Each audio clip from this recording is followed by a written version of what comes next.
7,641 islands, 82 provinces, 4,189 municipalities, and 491 cities. But aside from these numbers, did you know that Philippines has a lot to offer when it comes to beautiful tourist destinations like Boracay, Siargao, Bohol, Bicol, and a lot more.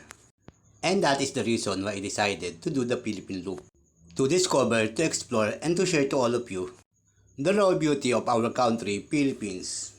Kaya tara, samahan niyo ako pumadyak at magtasin ang mahigit 5,000 kilometrahe ng bansang Pilipinas at suingin ang paiba-ibang klaseng klima ng ating bansa. Yakapin ang kultura at paniniwala ng kapwa nating Pilipino. Tikman ang pagkaing ipinagmamalaki ng bawat probinsya at mahalin ang sariling atin. Kaya tara, samahan niyo ako maglakbay at mamasyal sa bini at ganda sa mga isla pantropiko ng ating bansa. Luzon, Visayas at Mindanao. Ako si Reynaldo Ingrupula, Batang Pasig, anak ng Pasig. At ito ang aking Philippine Loop Adventure. Piliin mo rin ang Pilipinas, kapulo ang kwintas ng perlas. Piliin mo, yakapin mo, kayamanan niyang likas. Piliin mo ang Pilipinas. At pagkatapos ng halos 2 linggong paglaylo ko sa kalsada dahil nga sa malalakas na bagyo, naisipan kong uli bumalik ng kalsada pagkatapos ng malalakas na bagyo. Muli kong binikan ang mga probinsyang dinaanan ko kung saan ako nagsimula. Sinaga ko ang 5 araw na pagpadyak sa kalsada hanggang sa makarating uli ako ng Cagayan. At dito sa magandang tuloy na Magapit, mag-uumpisa ang aking pang-12 araw na takbuhan. Mula Magapit ay pumadyak ako ng 10 kilometro hanggang sa marating ko ang sentrong bayan ng Nueva Segovia na ngayon ay bayan ng Lalu. At alam nyo ba ng Lalu ang dating capital ng probinsya ng Cagayan bago ilipat sa Tuguegarao?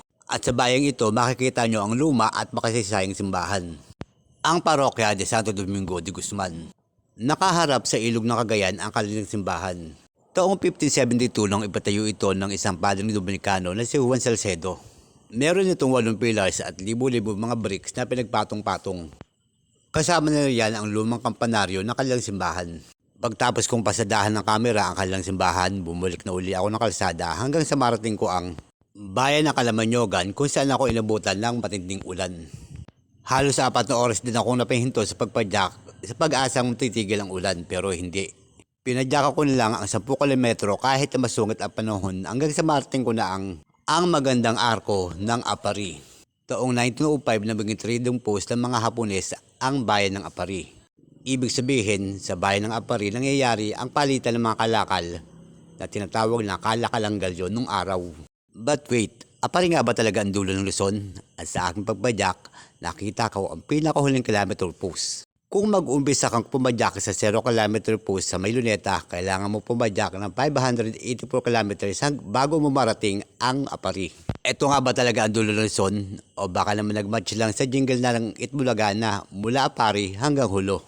Pero nung marating ko nga ang dulo, end of the road na, wala ng kalsada, puro nakatubigan.